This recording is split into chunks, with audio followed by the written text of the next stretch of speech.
Kata orang kafir, kalau kita mau menang di medan Uhud ini, bunuh Muhammad. Lihat nih, ya, udah nggak usah pikirin yang lain.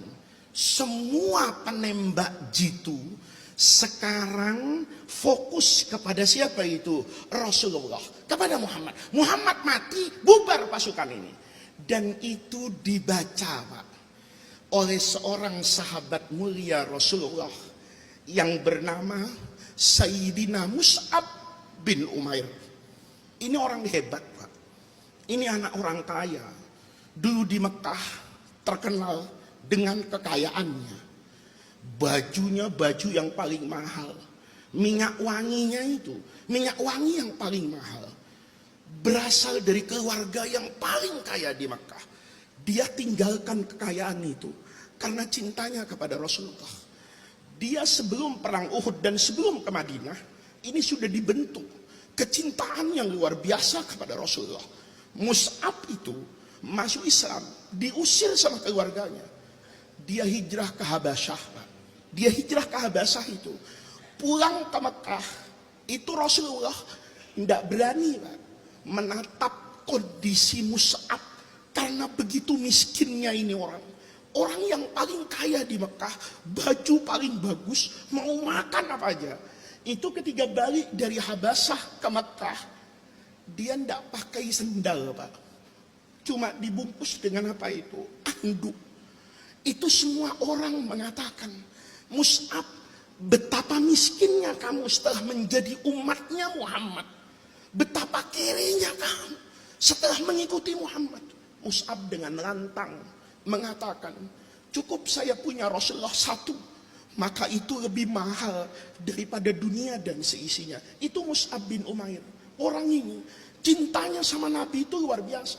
Dia tinggalkan semuanya itu untuk cintanya sama Rasulullah. Mus'ab bin Umair di perang Uhud itu, puncak kecintaannya Mus'ab kepada Rasulullah. Dia lihat itu begitu banyak orang yang ingin membunuh Nabi di perang Uhud. Apa yang terjadi? Mus'ab di perang Uhud itu diperintahkan oleh Rasulullah itu tidak bawa senjata, tapi bawa bendera, simbol pasukan Islam. Mus'ab itu diperintah sama Nabi, apapun yang terjadi Mus'ab, tanganmu itu mengibarkan bendera ke atas, ya Rasulullah. Tapi ketika suasana perang Uhud itu berubah, maka Mus'ab itu tidak lagi konsen kepada benderanya, tapi konsen kepada Rasulullah Shallallahu Alaihi Wasallam.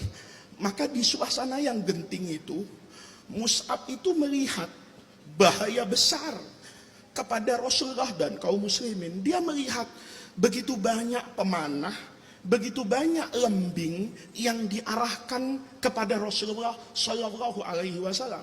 Soal Nabi itu dijaga malaikat Jibril itu lain perkara. Tapi manusia itu kan wajib berikhtiar, Pak. Manusia itu wajib berusaha. Setelah berusaha, usaha itu dibarengi dengan apa itu? Tawakal. Tawakal itu bukan pekerjaan kosong. Tawakal itu seorang tuh berusaha. Kata Mus'ab, saya tahu Rasulullah itu kekasih Allah, tapi saya tahu anak panah itu tajam dan bisa membunuh Rasulullah. Apa yang terjadi ya para hadirin?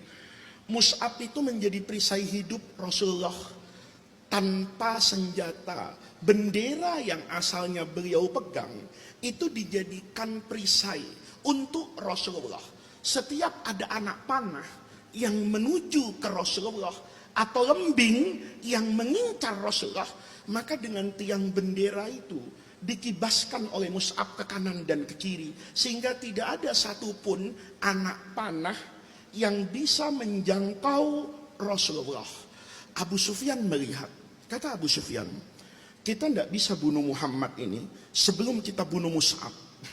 Maka dia perintahkan Ibnu Qami'ah itu untuk mengincar Mus'ab. Kata Ibnu Qami'ah, da'ni af'al, biar saya yang ngurus Mus'ab ini. Saya tahu anak bandel di Mekah ini, kata dia. Maka didekati Mus'ab itu. Ya, Mus'ab itu tidak sadar, Pak, kalau ada orang mendekati dia, karena yang ada di matanya Mus'ab itu cuma satu, Rasulullah.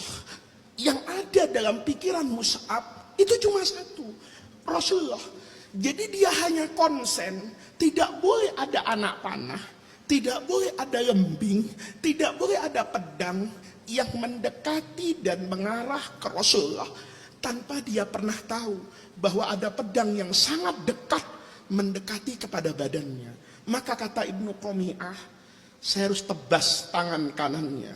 Itu ditebas, Pak, putus dari lengannya itu. Apa Mus'ab kemudian berhenti? Enggak. Karena tangan kanannya putus, dia pungut bendera itu dengan tangan kirinya. Maka dengan tangan kirinya, Mus'ab itu berjuang agar tidak ada senjata yang mengenai Rasulullah. Kata Ibnu Qami'ah, ini harus saya tebas juga tangan kirinya. Dan itu terjadi, Pak.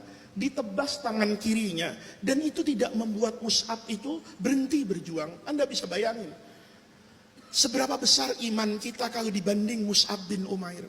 Kita na'udzubillah, Pak, keluar rumah sendalnya putus, nggak jadi ke masjid. Ya, keluar rumah ada gerimis, nggak jadi datang pengajian. Tapi Mus'ab itu berdarah-darah tanpa kedua tangan. Apa yang terjadi? Bendera itu nempel, Pak, di lehernya itu dengan dadanya itu.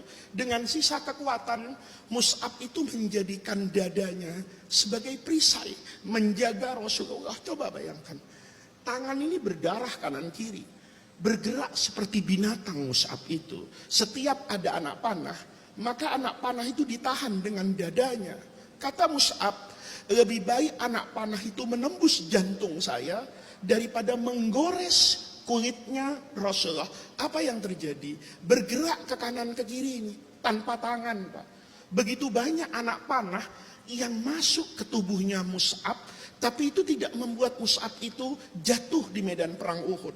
Kata Ibnu Qami'ah, ini rupanya masih kuatnya, nak. Saya tebas kaki kanannya. Ditebas kaki kanannya itu, Pak. Dari dengkul putus, Bapak. Bapak bisa bayangkan seperti apa rasanya orang tanpa tangan dan tanpa kaki kanan. Begitu kaki kanannya ditebas, robohlah Mus'ab itu. Roboh sambil melihat ke belakang.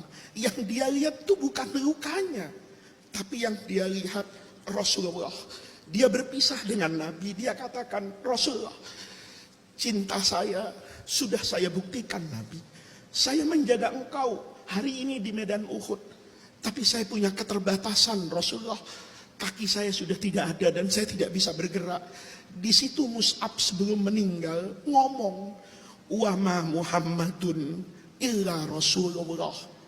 Kata Mus'ab, dan tidaklah Muhammad itu hanya sebatas Rasul utusan Allah. Kalaupun Muhammad mati, kata Mus'ab, tapi Allah itu hayyun baqin. Allah itu yang maha hidup. Allah yang akan menjaga Muhammad, bukan saya. Itu kalimat perpisahan. Dari situ Bapak dan Ibu sekalian, kata-kata Mus'ab itu diabadikan. Wa ma Muhammadun yang dibaca oleh qari tadi, illa rasulun qad khalat min qablihi rusul afa immata. Seolah-olah malaikat yang diperintahkan oleh Allah, Jibril, untuk membawa wahyu tadi mengatakan kepada kaum muslimin, afa immata, apa kalau Rasulullah itu meninggal, inqalabtum ala aqabikum, kalian akan kembali murtad? Oh tidak. Kalaupun mati Rasulullah, tapi kita tidak pernah menyembah Nabi. Yang kita ibadah itu adalah Allah yang maha hidup. Saya ingin sampaikan Bapak Ibu sekalian, ini namanya cinta kepada Rasulullah. Cinta yang tidak mempertanyakan. Mus'ab tuh nggak pernah tanya sama Nabi. Nggak pernah Mus'ab tanya, Nabi, kalau saya mati ini, saya dapat apa tuh nggak pernah tanya. Kalau tangan saya ini terputus di medan Uhud, itu saya dapat apa? Cinta itu bukan persoalan dapat apa. Cinta itu adalah pengabdian tanpa batas. Cinta itu adalah rasa kasih sayang kepada yang dicintai tanpa harus mendapatkan apapun sebagai balasannya. Dan itu dibuktikan oleh Mus'ab bin Umair. Apa yang ingin saya katakan Bapak Ibu sekalian? Sebagai umat Rasulullah, kalau pertanyaannya pantas atau tidak pantas, tentu kalau dengan ukuran yang sempurna seperti Mus'ab, maka kita katakan kita belum pantas untuk jadi umat Rasulullah. Tetapi kita perlu belajar dari orang-orang seperti Mus'ab bin Umair yang membuktikan bahwa untuk menjadi umat Rasulullah agar diaku nanti oleh Nabi Muhammad sebagai umatnya, kita butuh satu. Yang pertama adalah cinta kepada Rasulullah. Maka cinta kita, kalaupun tidak bisa seperti Mus'ab, itu harus kita buktikan pada batasan maksimal di zaman ini. Coba Bapak Ibu sekalian, tadi saya yakin Hadroh ini baca Barzanji ya? Baca Barzanji tadi kan? Itu karangan Imam Ja'far bin Hasan al-Barzanji. Yang dibaca tadi itu kan sejarah hidup Rasulullah. Ini supaya Bapak nanti tidak ada pertanyaan di masjid ini. Kenapa sih orang kalau baca maulid itu kok ada kayak sair-sair?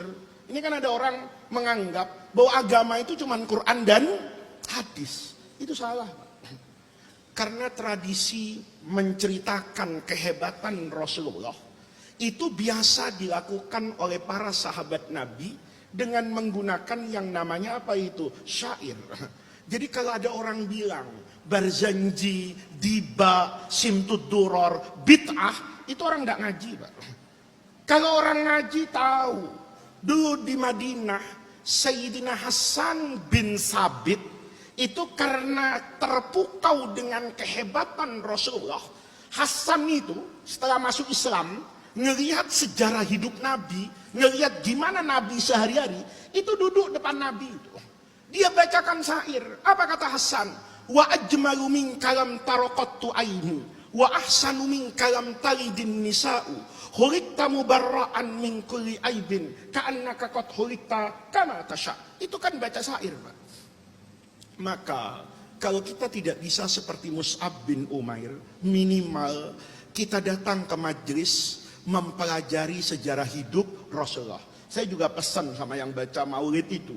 Maulid itu jangan cuma dibaca, tapi dimaknai, dipahami. Kalau nanti sudah paham, maka kita akan mengerti siapa itu Rasulullah. Kalau sudah mengerti siapa Rasulullah, kita pasti akan jatuh cinta kepada Rasulullah. Jadi pada maulid kali ini, saya tidak berpanjang lebar, kecuali mengajarkan yang pertama, kunci untuk menjadi umat Rasulullah, itu yang pertama mahabbah. Kalau kita sudah mengenal Rasulullah, dekat ke majelis-majelis, belajar sejarah hidup Rasulullah, mengenal betul siapa Rasulullah, timbul kecintaan di dalam sanubari kita, maka kecintaan itulah nanti yang akan melahirkan perilaku yang diwarnai dengan kepatuhan kepada Rasulullah, kesediaan untuk mengorbankan apapun yang kita miliki untuk Rasulullah.